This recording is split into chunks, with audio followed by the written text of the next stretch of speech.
Sa simula ng pelikula, nakita namin ang isang mag-asawa na hinahabol ng isang lokal na kriminal na gang na pinamumunuan ng kilalang-kilalang si Chang.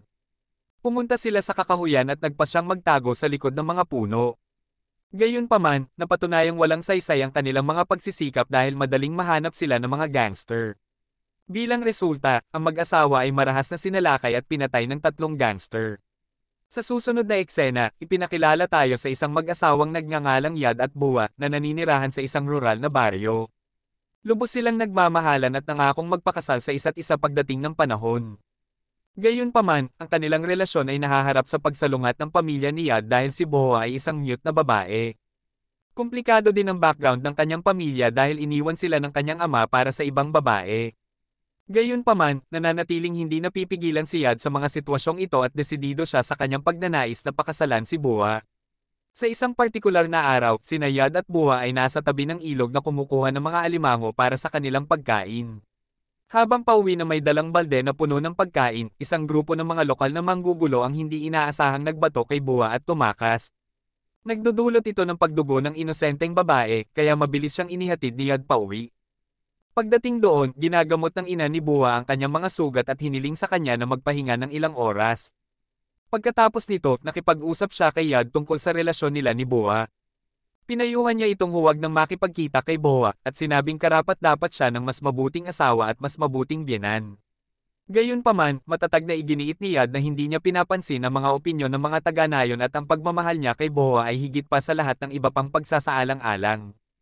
Sa kabila ng lahat ng pagtutol na ito ng mga pamilya at taga-nayon, ipinagpatuloy ni Yad at Buwa ang kanilang relasyon. Gumugugol sila ng maraming oras na magkasama sa mga aktibidad tulad ng pangingisda, pagluluto, at pagsasalo-salo sa pagkain.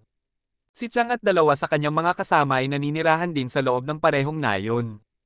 Tila wala silang trabaho at bilang resulta, patuloy silang gumagala ng walang patutunguhan sa paligid ng nayon, pinahihirapan at ginugulo ang mga taga-nayon. Sinusuportahan nila ang kanilang sarili sa pamamagitan ng pagnanakaw sa mga masisipag na residente. Ang pinuno, si Chang, ay may asawa na madalas siyang pinaparusahan dahil sa kanyang iresponsableng pag-uugali, ngunit hindi niya ito binibigyang pansin. Isang araw, sa pagbabalik ni Yad at Buwa pagkatapos makahuli ng ilang isda, sila ay pinakialaman ni Chang at ng kanyang mga tauhan. Inagaw ng mga gangster ang balde na puno ng isda at sinimulang asarin ni Chang si Buwa. Sinubukan ni Yad na ipagtanggol siya ngunit madaling madaig siya ng mga lalaki. Sa kabutihang palad, dumating ang asawa ni Chang sa malapit na oras at pinutol ang scuffle. Kalaunan ng gabing iyon, ang ama ni Yad, gaya ng dati, ay nakikiusap kay Yad na lumipat sa Bangkok at maghanap ng trabaho doon. Naniniwala siya na ito lang ang paraan upang kumita sila ng kaunting pera. Gayunpaman, tumanggi si Yad, sabing mas gusto niya ang katahimikan ng nayon kaysa sa magulong buhay sa lungsod. Kinaumagahan, isang dwarf thug ang nagnakaw ng isang bungkos ng saging sa isang tindahan bago siya nagmadaling tumakas. Nagkataon, dumaan si Buwa sa iisang tindahan habang may dalang saging sa kanyang mga kamay. Bilang resulta nito, mali ang pag-aakala ng tindero na siya ang magnanakaw at pinasasailalim siya sa mga bastos na insulto. Dahil pipi, hindi mapapatunayan ng kaawa-awang Buwa ang kanyang pagiging inosente at nagsimulang umiyak. Pagkaraan ng araw na iyon, binisita ng ina ni Yad ang nanay ni Buwa at sinabihan itong ilayo si Buwa sa kanyang anak dahil hinding-hindi niya tatanggapin ang isang pipi na babae bilang kanyang magiging manugang na babae. Narinig ni Buwa ang kanilang pag-uusap mula sa malayo na wala ng pag-asa si Buwa. Pagkatapos nito, pumunta siya sa bukid at nagsimulang umiyak. Hindi niya maintindihan kung bakit kinamumuhian siya ng buong nayon. Maya-maya, lumapit si Yad sa kanya at niyakap siya ng mahigpit na pangakong hinding-hindi siya aalis sa tabi niya. Tinitiyak din niya sa kanya na malapit na silang ikasal. Sa paglaon, ang mag-asawa ay tumuloy sa ilog para sa pangingisda. Habang abala si Yad sa pag-aayos ng lambat, palihim na dumating si Chang at ang kanyang barkada sa pinangyarihan at dinukot si Buwa. Hinatid nila siya papunta sa kakahuyan, kung saan pilit na tinatangka ni Chang na habarin siya. Si Buwa ay buong tapang na sumusubok na lumaban, ngunit ang kanyang pagtutol ay nagre-resulta lamang sa karagdagang karahasan na ginawa sa kanya. Samantala, nalaman ni Yad ang pagkawala ng kanyang kasintahan at sa paghahanap sa paligid, natuklasan ang kanyang inabandonang tsinelas. Dahil dito, napagtanto niya na nasa panganib si Buwa, kaya tumakbo siya sa kakahuyan at sinimulang tawagin ang kanyang pangalan. Di nagtagal, nakita niya ang mga gangster na brutal na sinasalakay si Buwa na nag-udyok sa kanya na makisali sa isang matinding away laban sa kanila. Sa kasamaang palad, walang kalaban-laban si Yod at madali siyang madaig at ma-knockout. Pagkatapos nito, pinilit ni Chang ang sarili sa kaawa-awang babae at pagkatapos ay pinatay ang mag-asawa sa malamig na dugo. Pagkatapos, inilibing ng mga gangster sina Yod at Boa sa isang hindi natukoy na lokasyon sa loob ng kakahuyan. Nang gabing iyon, sabik na hinihintay ng ina ni Boa ang pag-uwi ng kanyang anak. Gayunpaman, kapag lumipas ang gabi nang walang anumang palatandaan ng Boa, nagpasya siyang bisitahin ng pamilya ni Yod na umaasa na maaaring may impormasyon sila. Sa kanyang pagkadismaya, nalaman niyang hindi rin nagpakita si Yod. Nang maglaon, lumabas ang dalawang pangkat ng mga magulang upang hanapin ang kanilang mga nawawalang anak. Pagdating nila sa mga bukid, natitisod sila sa mga ari-arian na naiwan ni Yod at Boa, na lalong nagpatindi ng kanilang mga alalahanin. Di nagtagal, nakatanggap sila ng impormasyon mula sa isang taga-nayon na nagpaalam sa kanila na tinutugis ni Chang at ng kanyang gang ang mag-asawa noong nakaraang araw. Sa kaalamang ito, hinarap ng mga magulang si Chang sa kanyang lugar, ngunit gaya ng inaasahan, pinagbantaan sila ng kilalang leader ng gang at pinaalis sila. Dahil sa pagkawala ng kanilang sarili, nagpasya ang nagdadalamhating mga magulang na iulat ang kanilang mga anak na nawawala sa lokal na istasyon ng pulisya, kahit na ipinahayag ang kanilang hinala sa gang ni Chang. Gayunpaman, iginigiit ng pulisya sa konkretong ebidensya bago ay entertain ang anumang mga hinala. Higit pa rito, inaakala ng punong opisyal na maaaring pinili ng mag-asawa na umalis sa mas malalaking lungsod para magsimula ng bagong buhay na magkasama.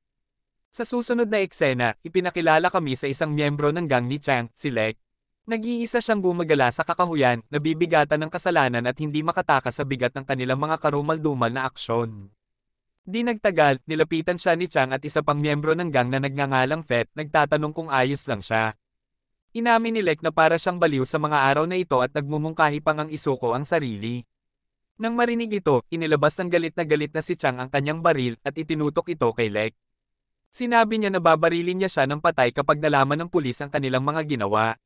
Kasunod nito, ang tatlo ay tumungo ng malalim sa kakahuyan para sa isang ekspedisyon sa Pangangaso. Habang sinusubukan nilang maghanap ng ilang hayop, nakakapagtaka, sila ay pinagmumultuhan ng espiritu ni Boa.